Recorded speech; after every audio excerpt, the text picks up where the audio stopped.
Everyone, welcome back to another video and another prediction video. So this time we'll be focusing on the Atlantic Division for the Eastern Conference. I've already done the other two divisions in the Western Conference, so if you want you can go check those out as well. But we will pretty much kind of get started right into this. Just like the other videos, Tampa finished number 1, Boston 2, Toronto 3, Montreal 4, Florida 5, Buffalo 6, Detroit 7, Ottawa 8. It's a number, a little arch there, 1 to 8. So in the last year, I picked 4 teams to make the playoffs from this division. I got 3 right. There was only 3 teams that made the playoffs. I got all 3 of those ones right. So this division I didn't do too bad on. I didn't get necessarily the order right, but I didn't not get it right either. I got the bottom 2 teams right as well, Detroit and the Ottawa Senators. They finished in their respective 7 and 8 spots. So I will put up a picture from my last year predictions to see where they finished, where I predicted them to finish, and then this is where they actually finished as well. So we'll pretty much kind of get right into the rankings. I'm going to go from number 8 all the way up to number 1 as to who I think is going to win the division. Starting off with number 8. I'm taking the Ottawa Senators to finish last again 2 years in a row. I just didn't see really enough improvements. They had a better season than I thought, to be completely honest. And Brandstrom, I believe I'm pronouncing his name right, who they got from Vegas for Stone, I think he's going to be a terrific defenseman. We'll just see how it all kind of plays out. Ottawa has no pressure, no expectations, so, they really can surprise some people.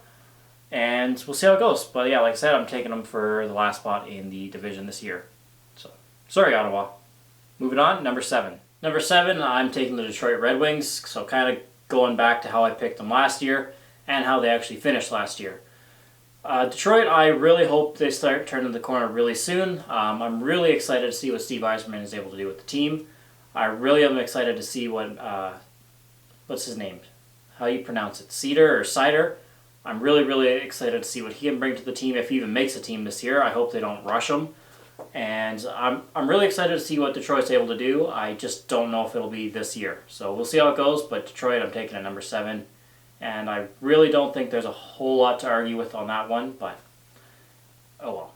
Alright, so at number 6, this is kind of where it gets a little bit tricky. I honestly think any team that I have from number 6 all the way up to number 1 could be in the playoffs, and where they end up finishing, that's kind of a mystery. But honestly, from here on out, they could all be in the playoffs. So 6, 5, who will technically be missing in my predictions, I really could be wrong, and I would not be surprised in the slightest if they ended up making the playoffs. Starting off with the Buffalo Sabres at number 6. I think they'll miss the playoffs according to my predictions, but like I said, I wouldn't be surprised if they were able to get it back. Finally make the playoffs in what feels like an eternity. We'll see if they can kind of take the next corner, but I don't know. We'll see how it goes. Rasmus Dahlin's entering in a second year. If Ristolainen can play really good on defense as well, if they can get the goaltending, if Jack Eichel takes another step forward in his developments, they could be dangerous. So we'll see how it goes, but I don't have a whole lot of expectations. I think that's kind of why I have them at number 6 and not a little bit higher. But like I said, if they make the playoffs, I won't be surprised at all, and they will look good in those new 50th anniversary jerseys. So Buffalo, it's kind of up to you at this point. Alright, so at number 5, Boston Bruins. They made the Stanley Cup final, and I was surprised. They had a really good year. I did pick them to make the playoffs last year. I had them coming in at number 4. This year I'm having them at number 5. Playoffs are a long, grueling haul. If the defense can stay healthy, they definitely can make the playoffs. Like I said when I was talking about Buffalo, any of these teams that I'm kind of talking about here in the middle could make the playoffs, and I wouldn't be surprised in the slightest. There's just a couple questions for Boston for me. Goaltending, I think Rask really struggled, obviously, in the season last year, but was lights out in the playoffs. So we'll see what Rask we end up getting. Chara, he's another year older. We'll see how that goes. Brendan Carlo, he's still unsigned. Now McAvoy, he's signed, so that's good for them. But we'll see how it goes. Like I said, I won't be surprised if they make the playoffs, but this division is really tough, and this team and the team one spot ahead of them, I really went back and forth on for a solid 5 minutes. Alright, so at number 4, I have the Montreal Canadiens. I'm really unsure what to make of Montreal. They could finish anywhere from 7th up until number 2, to be completely honest. I really don't know what to expect from them. They have an absolutely stud of a defenseman in Shea Weber. If he can stay healthy, though, that is, of course. They have a really great rookie coming in Caulfield, and he can potentially help them out if he even makes the team. And if Price can stay healthy, he can just drag them to the playoffs himself. Drew and Max Domi, let's see if they can kind of build on last year.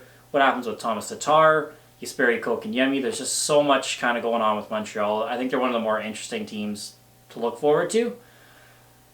But like I said, they could finish anywhere from 7th to number 2, and I wouldn't be surprised, to be completely honest. So Montreal, I think, at number 4 is a decent spot. That means Montreal will be back in the playoffs. All right, so we'll move on to number 3. All right, so number 3, I'm taking the Florida Panthers. This, again, like Montreal, like Boston, like Buffalo, I have really no idea what to expect. Now, they're kind of the sexy pick, I think, for a lot of people to make the playoffs. I wouldn't be surprised in the slightest if they do miss. They don't have a really good track record of these type of things. You know, with the additions of players like Sergei Bobrovsky and bringing Coach Quenneville in behind the bench, that can only add to players. You know, they have a great core already with Barkov, Huberdeau, Dodonov, Mike Hoffman. Their defense is kind of the question mark for me at this point. So we'll see how that goes and if Bobrovsky can kind of just do it himself. It's very interesting, and I'm really kind of excited. I think for the first time in a long time, there's actually pressure on the Florida Panthers to actually do something and not waste this opportunity. But we'll see how it goes, but I'm taking them at number 3. Like I said, I wouldn't be surprised if they missed it and finished at number 8, to be completely honest. We'll see how it goes. All right, so at number 2, I'm taking the Toronto Maple Leafs. Last year, I took them at number 1. They didn't quite win the division. They had a solid year. They finished 3rd with 100 points. The top 3 teams all from last year, Toronto, Boston, and Tampa, all had fantastic, ridiculously good seasons. Toronto, I think if their time is to win, got to do it now. You have solid team. Now, I really think the world of Mitch Marner. I really like Austin Matthews. John Tavares is a solid, great player. Still not quite sold on Nylander and Kasperi Kapanen, but we'll see how that goes. They have a really great defenseman in Morgan Riley. Freddie Anderson is, I think, a stud in the net. He has his moments. He's not fantastic all the time, but other nights he looks like he's going to win the Stanley Cup, by himself. But yeah, the Leafs, they could really, I wouldn't be surprised if they won the division this year. I really think they have a fantastic team, and like I said, they have to do it pretty much now. It's kind of a now or never mentality that they kind of have to have, and we'll see how it works out for them.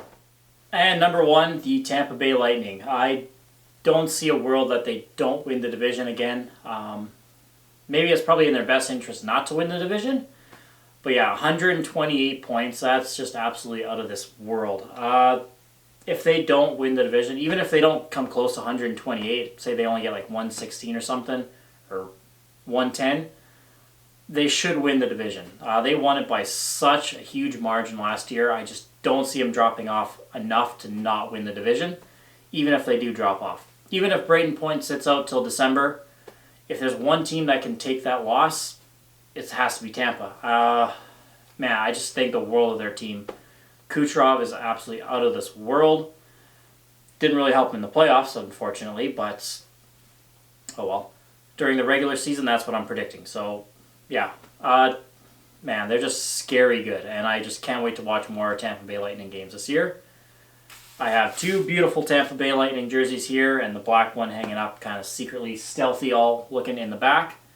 Yeah, they're just going to look really good, and I think they're going to play really good as well. But I'm usually wrong about these things, like I've said in the past, so who knows? Who the hell knows what's going to happen? All personal opinion, and I'm not very smart. So there you go. So that pretty much does it for the Eastern Conference Atlantic Division, and next we'll do the Metro Division to finish it off and take it from there. But if you guys want, you can check me out on Instagram as well. I'll leave a link to that in the description as always, but if not, I will see you guys again soon. Take care. Bye.